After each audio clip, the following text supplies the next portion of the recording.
chacun. Je suis Philippe Aubert, président du Conseil pour les questions sémantiques, sociologiques et éthiques du CNCPH. Je suis ravi de lancer cette table ronde sur le binôme de travail à compétences complémentaires. L'ambition de notre table ronde est de mettre en avant un projet de solution innovante pour la pleine participation à l'emploi, et plus largement à l'activité professionnelle des personnes en situation de handicap, le binôme de travail à compétences complémentaires. Si la notion même de travailleur handicapé fait l'objet de nombreux questionnements et débats, notre objectif pour aujourd'hui est d'explorer une solution qui se concentre sur l'émancipation, la pleine participation et l'épanouissement par l'activité des personnes, plutôt que sur des méthodes de compensation ou de protection. De nombreuses personnes en situation de handicap sont porteuses de projets innovants qui méritent de gagner en visibilité et d'être répliqués. D'autres sont à la recherche de solutions pour répondre à leur volonté d'implication et leur capacité de contribution à la vie professionnelle. Par nos échanges d'aujourd'hui, nous espérons rapprocher ces deux réalités, en lien avec une troisième. La réalité du monde de l'entreprise et du travail en général ne peut s'intéresser à ce genre de projets et de personnes que dans la mesure où ils apportent une plus-value économique et humaine.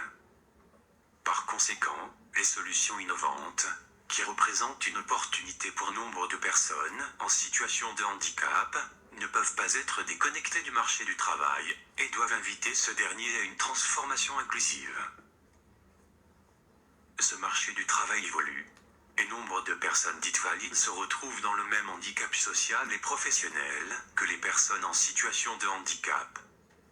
L'économiste, Pierre-Noël Giraud, parle de trappes à inutilité, dans lesquelles tombent les travailleurs dont l'activité devient inutile. Dans cette dynamique, pourquoi ne pas repenser la notion d'activité professionnelle contributrice pour profiter de la richesse du potentiel humain que représentent les personnes en situation de handicap? À plus forte raison lorsque l'on sait qu'un changement favorable aux travailleurs handicapés peut profiter à chacun, personne dite valide ou non. L'IGAS fait un état des lieux de l'emploi des personnes en situation de handicap. Celui-ci n'est pas glorieux. J'y perçois un vrai blocage, allant au-delà des simples limitations logistiques. C'est en partant de cette perception et de nombreuses réflexions et recherches sur ce sujet que je veux organiser les travaux du Conseil interne pour les questions sémantiques, sociologiques et éthiques du CNCPH. Pour moi, l'action et la réflexion vont de pair. Vous l'aurez compris, pour de nombreuses personnes en situation de handicap, l'accès à l'activité professionnelle, passant par la recherche d'emploi, le maintien dans un emploi existant ou la création d'une activité professionnelle, est un enjeu majeur. Je suis particulièrement conscient que cet élément de la vie en société peut constituer une possibilité d'émancipation et d'épanouissement, tout autant qu'un frein et un véritable handicap social. C'est pourquoi il me paraît indispensable de concevoir et mettre en mouvement des projets, comme celui qui va vous être présenté lors de cette table ronde. Pour donner corps à cette dernière, nous avons la joie de donner la parole à plusieurs intervenants qui exposeront des situations de vie, des solutions innovantes et la réalité du monde du travail. Interviendront dans les 3 quarts d'heure qui viennent, Martine Vigneault, présidente de la commission emploi du CNCPH, vice-présidente du CESE, Dina Fourniret, entrepreneuse, personne qualifiée au CNCPH et fondatrice de l'association Macanac et vous. Amandine de Septenville, professeure associée à l'université Paris 8, psychologue et consultante pour la prévention des risques psychosociaux et le management des collectifs de travail. Marianne Nochard et son binôme Mathieu Châtelain, président de la commission territoire et citoyenneté du CNCPH, tous deux créateurs du concept binôme de travail à compétences complémentaires, ou duo de compétences. Jean-Philippe Murat, chef d'entreprise, fondateur du collectif Handipreneur et membre du Conseil pour les questions sémantiques, sociologiques et éthiques du CNCPH. Je suis moi-même en duo, et même en trio de compétences, avec Sylvain Valois et Christophe Cadiou, qui m'assistent et m'accompagnent dans mes responsabilités au CNCPH, et avec qui je co-construis des interventions et formations pour l'inclusion du handicap à destination des entreprises, des organismes de formation et des institutions. Je vous propose donc d'entrer dans le vif du sujet et je confie la parole à Martine Vigneault pour l'animation des tours de parole. Merci Philippe, un grand merci pour cette présentation fort complète. Me voilà confié la mission d'animation et comme je pense qu'il y aura beaucoup de choses à dire, c'est pas moi qui vais parler le plus aujourd'hui et je vais donc donner la parole à Mathieu Châtelain et Marianne Auchard qui sont co-porteurs du projet duo de compétences, de façon à ce qu'ils nous indiquent ce qu'ils ont construit ensemble dans le cadre de l'emploi, de la création d'un emploi. Voilà, je dois dire que Mathieu m'en avait parlé quand il était membre, assesseur même, de la commission emploi et j'ai hâte donc d'entendre le projet global. À toi Mathieu. Alors, bonjour à tous, j'espère que vous m'entendez bien. On vous remercie pour votre invitation et on est très heureux de pouvoir participer à cette table ronde aujourd'hui avec vous. Alors nous, notre duo avec Mathieu, il a commencé en 2018. J'ai été recrutée par un prestataire de l'Hérault comme aide à la vie professionnelle pour accompagner Mathieu dans son volontariat aux Nations Unies. Et il faut savoir que si ça a été possible pour moi de l'accompagner, c'est parce qu'avec Mathieu, on a le même niveau d'études et dans des domaines qui sont relativement similaires. Et en fait, tout au long de ce volontariat, on s'est rendu compte qu'on avait plein de compétences qui étaient complémentaires et que de travailler ensemble, ça nous permettait de s'apprendre mutuellement beaucoup de choses et que finalement, on avait une très bonne dynamique de travail quand on travaillait en duo. Souhaitant poursuivre sur cette dynamique, après le volontariat à l'ONU, je me suis porté sur le marché du travail et là, je me suis très vite rendu compte qu'il y avait des marches infranchissables.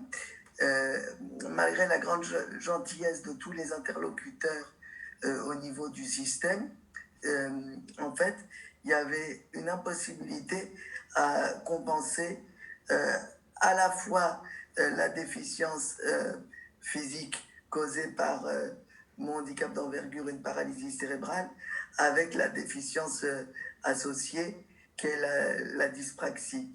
Et d'autant que ça ne pouvait pas seulement se compenser par une aide technique et que j'ai besoin d'une aide humaine sur l'ensemble de l'amplitude de travail en présentiel ou à distance. Et au-delà du financement qui aurait été trop important pour une aide de vie professionnelle, ça aurait été aussi compliqué pour Mathieu, enfin c'était pas possible, parce qu'il faut savoir que c'est un métier où il y a beaucoup de turnover. Et donc, même sur un poste à temps partiel, sur le long terme, ça paraît quand même difficilement envisageable. Et aussi parce que, comme on a pu le dire juste avant, en fait, pour pouvoir accompagner quelqu'un dans son travail, il faut avoir fait des études dans des domaines qui sont similaires. Et c'est vrai que dans le cas de Mathieu, par exemple, une personne qui a fait 5 années d'études post-bac va plus aspirer à des postes de cadre, donc avec les prétentions salariales qui vont avec, plutôt qu'à des postes d'aide à la vie professionnelle. Et donc, du coup, face à ce mur, avec Mathieu, nous, ça nous a vraiment motivés en fait, pour chercher des solutions. On s'est dit que c'était pas possible que des personnes qui étaient très motivées et qui avaient plein de compétences, elles se retrouvent mises à l'écart des postes auxquels elles pouvaient prétendre, simplement parce que les fiches de poste sont standardisées et qu'il y avait certaines tâches qui étaient trop complexes. Donc on s'est mis en mode de gestion de projet et notre projet c'est devenu de trouver une solution. Et la solution qu'on a trouvée, nous, c'était de devenir collègue de travail. Et c'est pourquoi on en est arrivé conceptualiser officiellement le duo de compétences pour que ça puisse être un système qui puisse accompagner le plus de monde possible et que ça soit vraiment un vecteur de société inclusive dans le domaine de l'emploi, parce qu'on connaît l'importance du lien social aussi et des expériences qui peuvent se nouer sur le marché de l'emploi et dans le monde du travail. Donc, qu'est-ce que c'est que ce duo de compétences? Et bien, en fait, c'est deux salariés qui occupent deux postes de travail à responsabilité équivalente et qui, même s'ils sont bien sûr sous la supervision de l'employeur, s'organisent de manière autonome en ce qui concerne la répartition des tâches, en prenant en compte effectivement ce qui est rendu impossible par le handicap de l'un des deux. Et donc c'est un système que nous avons pu mettre en pratique auprès de la Haute Autorité de Santé qui nous a recrutés en binôme tous les deux comme vacataires, auprès de la Faculté de médecine de Montpellier où nous donnons des cours sur la sensibilisation au handicap accompagné du CHU, auprès de la Société française d'études et de recherche sur le handicap de l'enfance, notamment à son congrès 2020, et puis en tant que gestionnaire du projet et développeur de duo de compétences. Ouais. Très bien. Donc, voilà un bel exemple de création de deux emplois, en fait. Donc, cette chose-là est une expérience. Je pense que dans la table ronde, on aura aussi Dina qui nous parlera de ces projets qui sont similaires. Cependant, moi j'ai envie de demander à Amandine de Septemville, qui est professeure associée à l'Université de Paris 8 Vincennes-Saint-Denis, hein, c'est bien ça, un petit peu ce qu'elle pense de votre projet, enfin de votre projet, de votre réalisation, en quoi donc ce duo est innovant. Je pense qu'on peut le dire, mais vous allez trouver les points forts là-dessus. Par contre, est-ce qu'il a des limites actuellement? Qu'est-ce qu'il faudrait faire pour lever ces limites? Et comment peut-on faire pour exporter dans le monde du travail, c'est-à-dire dans l'entreprise, hein, c'est ça à terme ce qu'il faut envisager. Comment peut-on faire tout cela pour que, en fait, à un moment donné, le droit spécifique ou l'expérimentation puisse rejoindre le droit ordinaire? Voilà, Amandine, vous pouvez nous en dire un peu, quelque chose? Alors, je vais essayer d'en dire un peu et de répondre à quelques questions. Alors moi, mon intervention d'aujourd'hui, elle est basée sur des observations de terrain. Je ne suis pas une experte sur la question du handicap, ni sur la question de l'inclusion, et encore moins du droit, mais c'est un partage d'expérience. J'ai pu donc, grâce à mon activité de consultante en prévention des risques psychosociaux et qualité de vie au travail, être témoin finalement des difficultés à la fois des chefs d'entreprise, des managers, des collègues, des travailleurs en situation de handicap et de tous les acteurs qui traitent de ces questions-là au sein des organisations, que ce soit les médecins, les référents handicap, les responsables diversité, les RH, etc. Voilà, témoin en tout cas de certaines difficultés.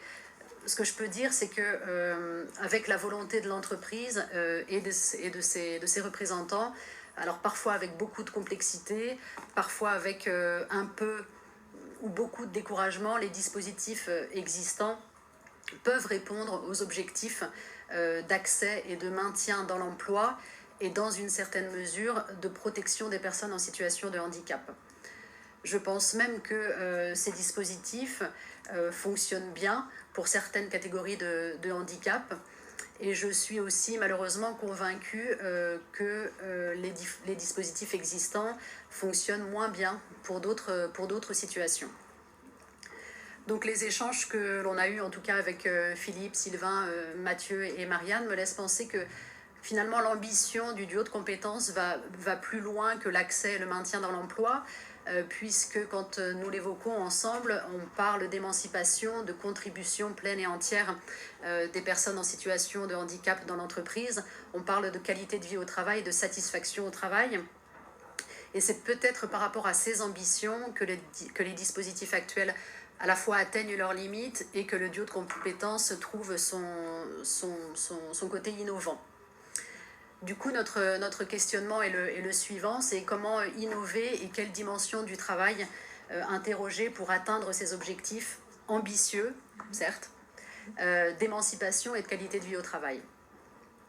Alors justement par rapport à cette expérience de terrain et puis aussi par rapport aux apports théoriques de la psychologie sociale qui s'est beaucoup intéressée à cette question de l'inclusion et plus spécifiquement du handicap, pour moi il y a 4 dimensions qui doivent être considérées plus particulièrement.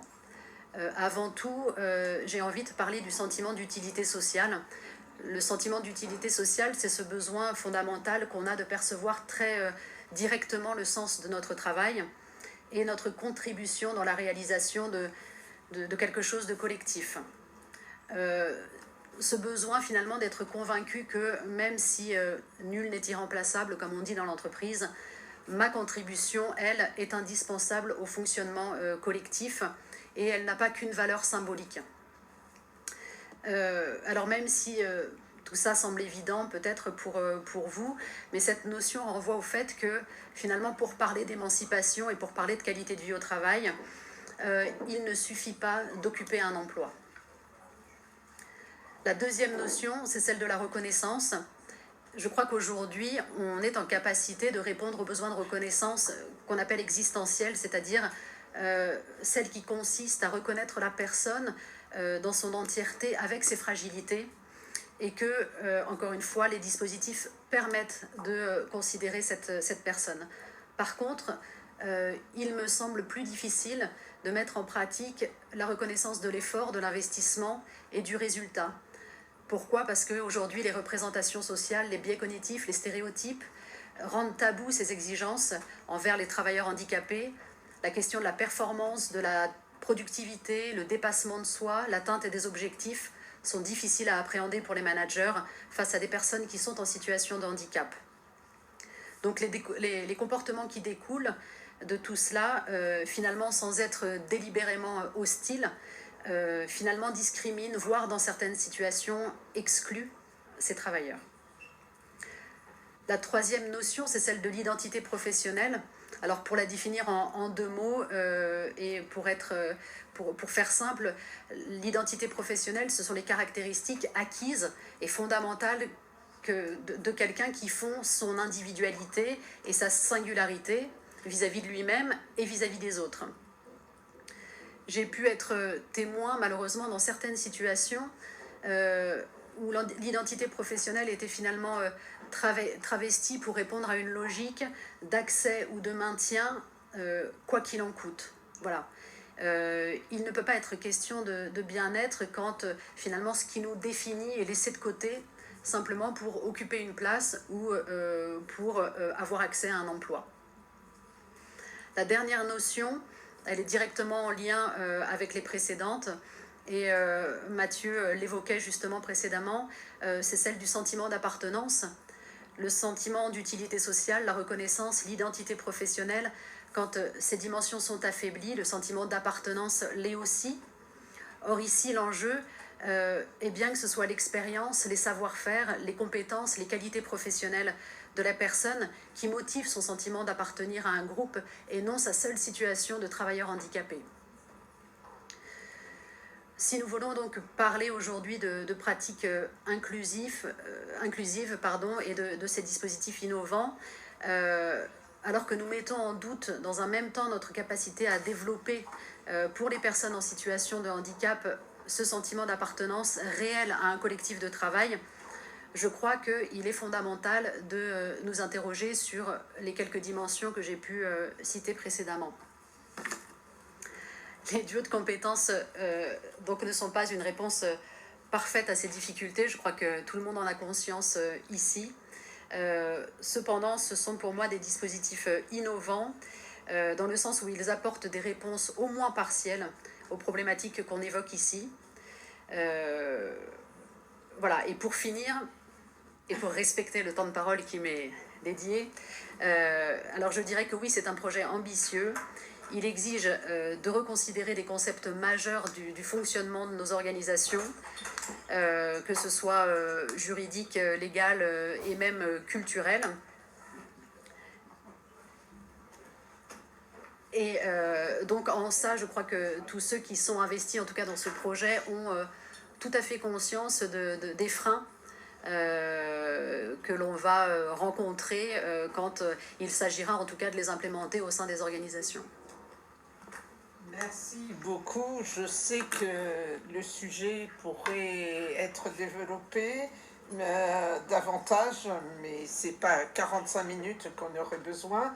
Donc, sans tarder, je vais passer la parole à Dina Fourneret, qui va, elle, nous dire qui elle est déjà, nous dire qu'est-ce qu'elle a rencontré dans son parcours, les freins, les limites, et puis évidemment la réussite, puisque vous voyez une jeune femme heureuse et épanouie, comme nous tous d'ailleurs.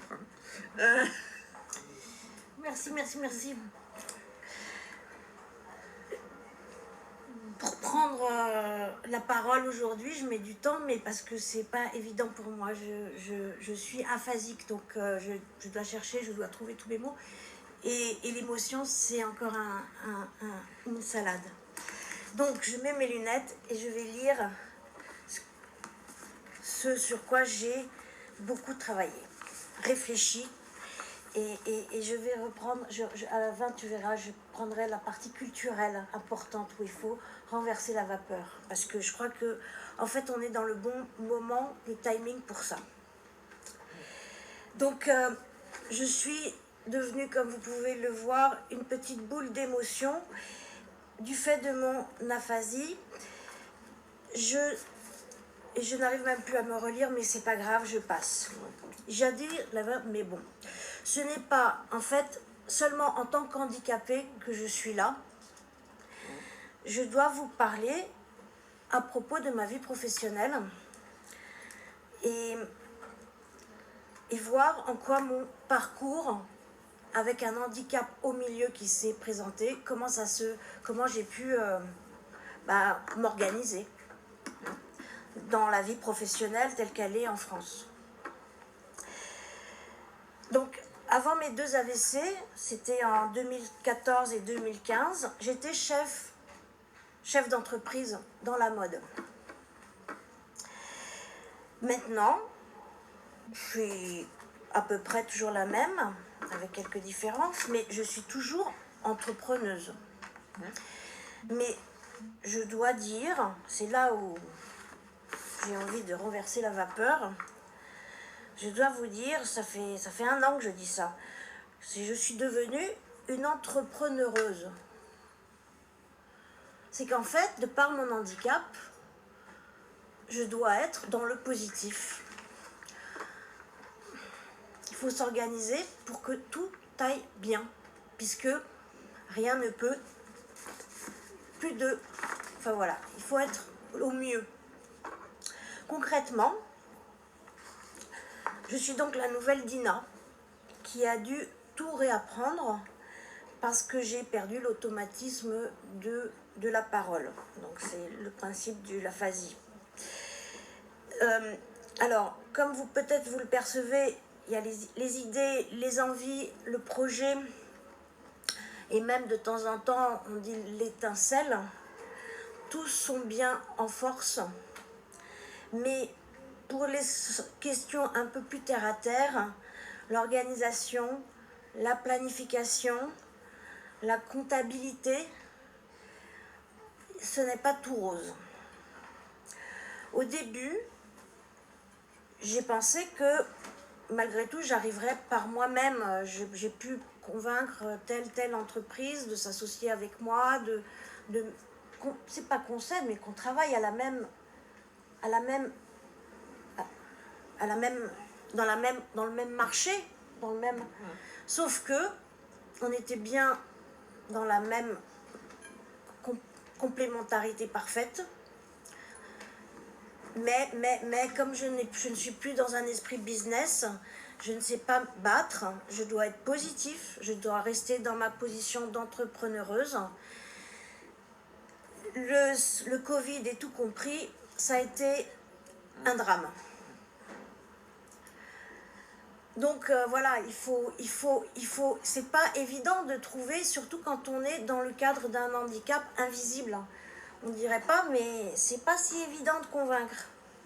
Alors j'ai commencé, justement pour reprendre cette notion de culture, je suis passée dans la phase de créer une association, Macanak et vous. Alors Macanak, il faut savoir, c'est les termes, ça fait partie de mes jargons. Quand je suis un peu fatiguée le soir et que j'ai plus trop envie de parler, que je fais la normale pour moi. Vous, par contre, là, c'est vous tous, chacun. C'est tant Philippe dans son fauteuil, Martine, pour qui l'emploi en général est le nerf, et puis cette vision de Mathieu et sa copine. Excusez-moi, je n'ai pas tourné tous les noms, mais vous m'avez compris. Donc je reprends mon détail. Avec mon Macanak et vous, je me suis dit peut-être que là, je peux réunir et où on va, comme c'est une association, on n'est pas là pour faire des sous, et donc on va aller dans le bon sens, on va se complémentariser. Alors j'ai fait ça sur le moment, voilà, tout s'est bien passé et tout se passe.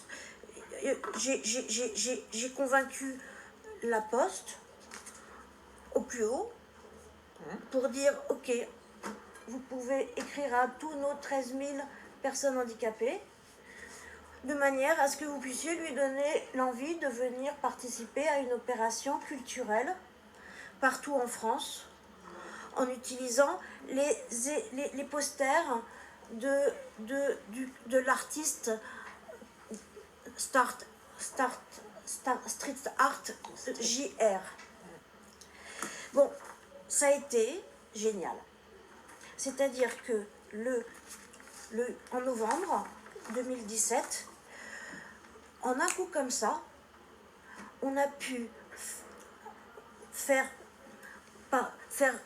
coller sur les murs dans 11 grandes villes de France 200 personnes handicapées qui étaient pour trouver leur place. Et ça a été un signe très important pour moi dans cette recherche de réapprendre mon travail. C'est cette fierté de se voir reconnu dans son humanité. Et c'est comme ça que j'ai lancé, je suis partie dans l'idée de trouver ma place. Et c'est pour ça que tu interviens aujourd'hui. Et voilà. Pourquoi prendre la parole aujourd'hui ? Je mène, en fait, j'ai l'air comme ça, entrepreneureuse et en pleine forme. Mais là, je reprends le texte. Je mène un combat de chaque jour pour faire ma place, pour me faire entendre, pour être légitime en tant que professionnelle. Grâce à mon handicap, je pense, j'agis et je travaille autrement. Mais je vais aussi que dès que je sors du bénévolat, ça devient très compliqué. On n'est plus considéré, on n'est plus vraiment pris au sérieux. On a toujours formidable là, mais ça s'est été dit déjà, on nous dit c'est génial, c'est formidable, tu te rends compte, tu es en vie, on sort des clous, mais oui c'est ça, mince, tu sors des clous, donc on ne peut pas t'embaucher, on ne peut pas travailler ensemble, c'est trop compliqué.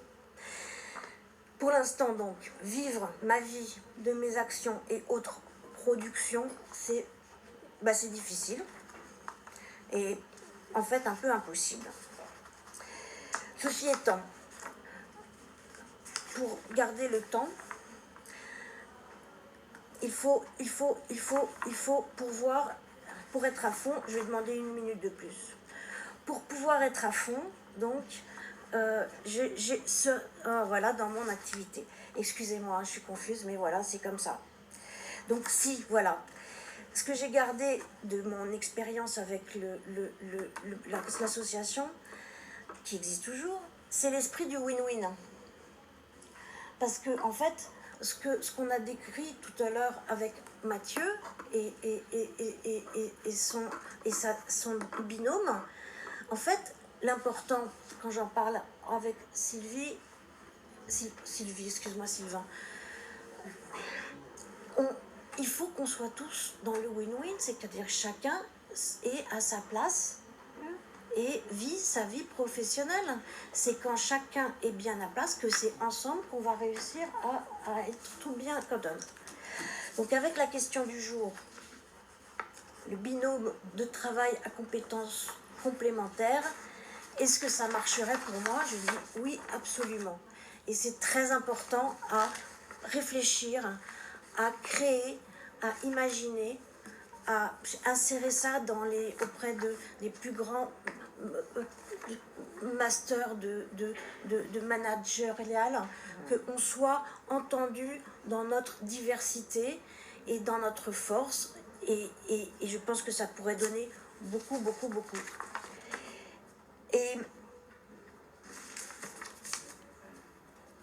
j'en suis à 8 minutes 50, je m'arrête. Non. Merci Dina. Je crois que les applaudissements, on les partagera à la fin. Mais bravo pour faire ce déclic.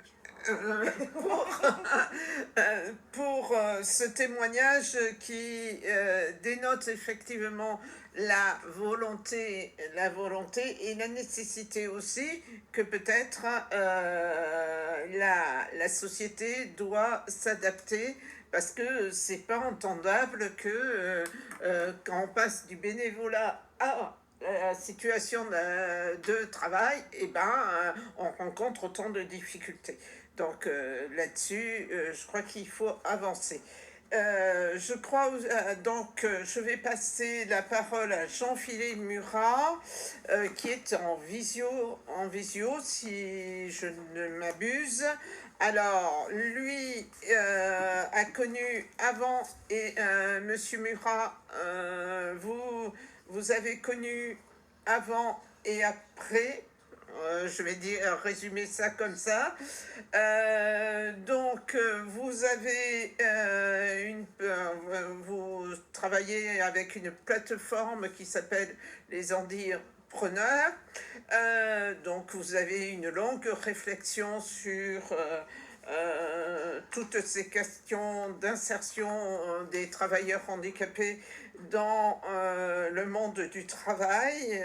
Vous allez certainement nous parler un petit peu de votre expérience. Et moi, j'ai envie de vous demander si votre statut de travailleur non salarié, puisque est-ce qu'il contribue à l'innovation par les travailleurs handicapés?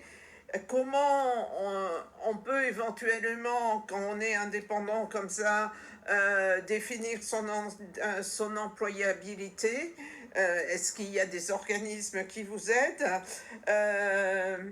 Peut-être vous pourrez nous dire quelques mots sur le fait de ce que vous a inspiré ce duo de compétences. Et puis, vu le temps, on peut pas aller très loin, mais j'ai vu sur votre plateforme que vous pensiez à créer un statut spécifique du handicapreneur. Ça, c'est la question subsidiaire, mais peut-être pour vous principale. Voilà un petit peu ce qu'on aimerait comprendre de votre activité. D'accord, merci beaucoup. Bonjour à tous, bonjour à Philippe. Merci pour son invitation au débat. C'est toujours très, très enrichissant les sessions qu'il organise. Donc oui, moi je m'appelle Jean-Philippe Murat, je suis entrepreneur depuis 20 ans. Depuis 2002 exactement. En 2006, j'ai eu un accident qui m'a laissé tétraplégique. Donc, j'ai connu en fait le fait d'entreprendre avant et le fait d'entreprendre après. Et beaucoup de choses changent quand on est en situation de handicap, même si on a exactement les mêmes partenaires, quels qu'ils soient. Donc, j'ai cette double facette. Cette double facette m'a amené tout au long de ces 15 dernières années à fréquenter beaucoup de chefs d'entreprise en situation de handicap et de nombreux travailleurs indépendants handicapés, ainsi que les porteurs de projets. J'en ai tiré des conclusions qui ont donné naissance justement à l'association les Handipreneurs. Les Handipreneurs, en fait, ont trois axes de travail. Un, c'est un mouvement fédérateur des porteurs de projets et des travailleurs indépendants handicapés pour faire évoluer la loi. Et effectivement, comme vous l'avez dit, avoir un statut aujourd'hui privilégié comme celui de l'auto-entrepreneur, mais au niveau des personnes en situation de handicap, qui s'appelle l'handipreneur, la contraction de handicapé entrepreneur. Donc voilà, donc depuis 2017, nous avons présenté un avant-projet de loi à la Commission des affaires sociales de l'Assemblée nationale. Et aujourd'hui, cette idée a été présentée à Sophie Cluzel il y a un an. Et malheureusement, ça a été stoppé un petit peu avec le Covid. Mais j'espère que Madame Cluzel va reprendre contact avec nous pour avancer sur ce dossier. Le deuxième axe de travail, c'est d'accompagner les porteurs de projets en situation de handicap vers la création de leur activité ou vers le rebond de leur activité et les aider à rechercher des financements. Ça, c'est la particularité de notre association. Nous prenons en charge complètement le travailleur indépendant handicapé ou le porteur de projet. Nous lui montons tous ses dossiers, nous l'aidons et nous l'accompagnons sur les 3 premières années de son activité.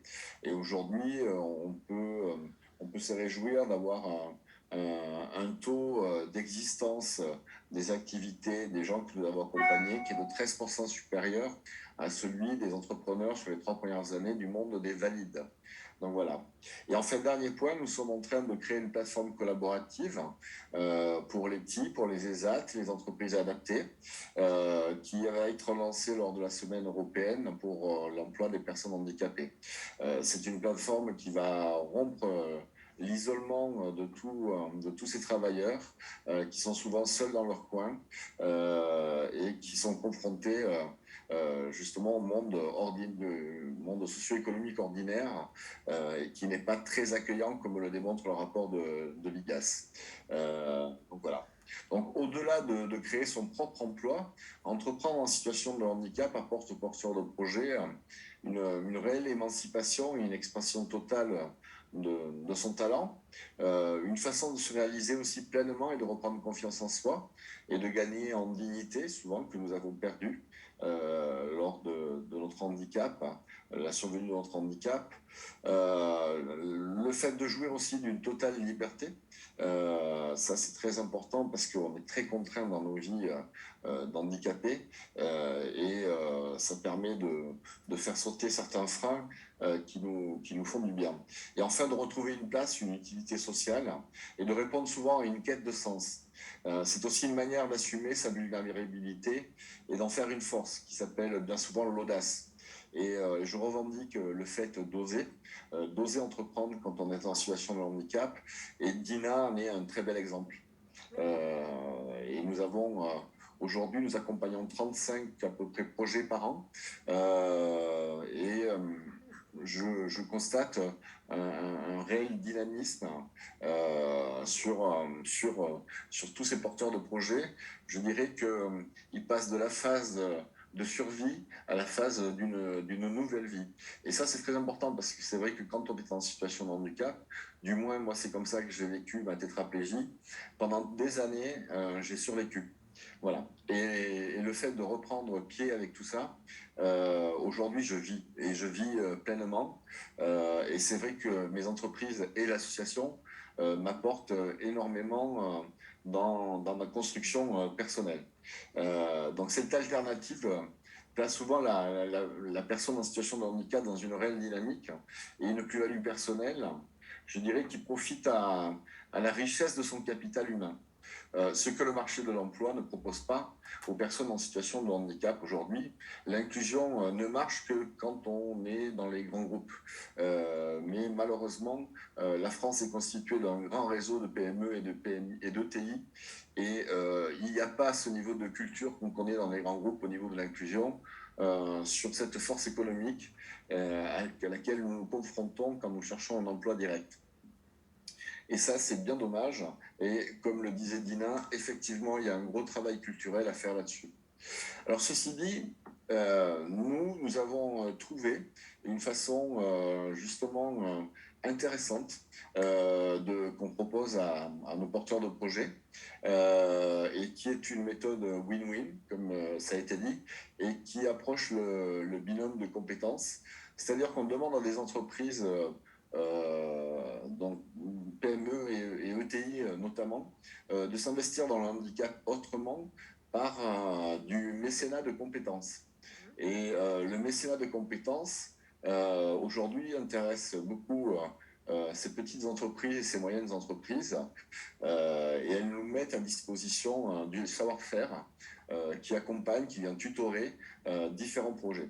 Et c'est une façon de s'investir dans le handicap et dans l'inclusion différente de celle de l'emploi.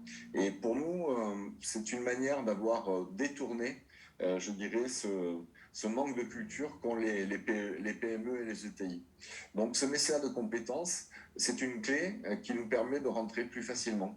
Et donc on est exactement dans du win-win, du gagnant-gagnant, et on est dans un binôme aussi de compétences, sauf qu'on associe un porteur de projet et une entreprise avec une équipe ou certaines personnes qui vont s'investir aux côtés de notre porteur de projet. Donc voilà, pour nous, c'est une vraie réponse je dirais, une véritable alternative au marché de l'emploi direct. Les trentaines de projets que nous accompagnons tous les ans aujourd'hui sont véritablement satisfaits de ce mécénat de compétences. Et cette année, nous allons augmenter un petit peu la donne, puisque sur les 3 dernières années, nous avons eu à peu près 30% de demandes d'accompagnement de porteurs de projets. Cette année, on pense qu'on va pouvoir accompagner 100 porteurs de projets, donc passer une étape supérieure et se régionaliser pour étendre cette alternative au classique marché de l'emploi. Donc pour l'instant, nous sommes sur Paris et Lyon et nous allons ouvrir sur l'Occitanie d'ici janvier. Et donc je lance un clin d'œil à Mathieu Châtelain et à Marianne Auchat, puisque j'ai pu comprendre que vous étiez de cette région. Donc voilà, donc j'espère qu'on pourra se rencontrer pour discuter de tout ça et partager nos expériences respectives. Donc voilà. Merci beaucoup. J'ai envie de vous dire, il faut mutualiser toutes ces expériences-là. Plus au fil de cette table ronde, je me suis aperçue qu'il y avait beaucoup d'énergie et beaucoup de volonté. J'étais même impressionnée pour faire bouger les lignes. Je crois que tous, on y contribue. Le sujet, c'est de les mettre en synergie, de façon à ce qu'on puisse améliorer, disons, le droit commun et le droit spécifique pour faire de l'entreprise handi inclusive. Et donc, dans la commission emploi, moi, je vous invite à apporter les contributions pour parce que dans la commission emploi du CNCPH, on est largement garant, enfin on tient les questions législatives, donc moi je vous invite à apporter vos contributions et je les regarderai toujours avec beaucoup d'attention. Je crois que dans le timing évidemment très réduit Philippe doit, non, mais par contre, mais il aura d'autres occasions pour décliner tout ce qu'il a lancé. Alors moi j'ai une consigne pour nos auditeurs, c'est qu'il y a une séquence qui s'appelle un flash innovation avec Julie Lavé, qui est responsable des affaires publiques d'Apple France, et donc je vous invite à ne pas décrocher, mais à continuer avec nous. Bonne continuation. Merci.